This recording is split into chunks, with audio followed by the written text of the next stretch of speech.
everyone. Well, it's another night in quarantine, but I just thought I would celebrate my delivery of fresh goodies by whipping up a little MacGiver recipe to go with my saved pasta from my lunch today. So I'm going to try to make somehow a sort of Salsa Verde, but the Italian version, specifically Ligurian version, where they use a boiled egg, because I figure let's get as much nutrition while we're staying here as possible. So I'm going to mash this up with some spinach, which I'm going to blanch in my brand new cup. I've got salt and pepper, obviously. I'm going to add in some pesto just to take the place of the oil.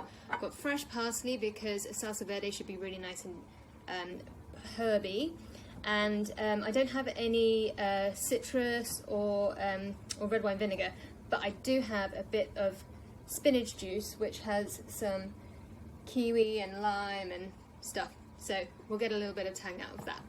Wish me luck!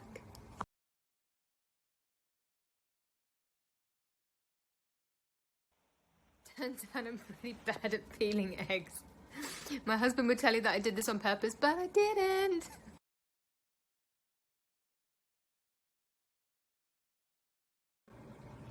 I've got some pre-rinsed spinach here, and I'm going to pour some boiling water in there just a little bit, just to soften it and sort of like mush it up a little bit for the sauce, and then I'll keep some fresh for the pasta.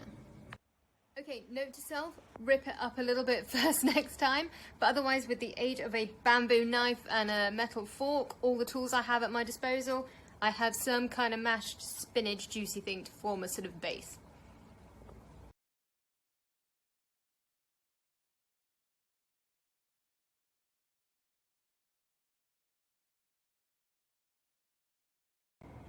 I don't have any scissors, so I'm just going to rip the parsley up with my fingers. Alright, we have a sauce, and as I say, I saved my pasta from lunch, but I also saved some chicken yesterday. I have a great mini fridge, so just put that straight in once it cooled down. So I'm going to mix all that up with a few veggies, and then I've got a super duper healthy, nutritious dinner with just a couple of little extra bits and pieces that are going to keep me going for the rest of the week. Hurrah! Enjoy. I hope that you don't have to experience what I'm going through, but if you do, I hope this helps. Bye! I might need a bigger bowl.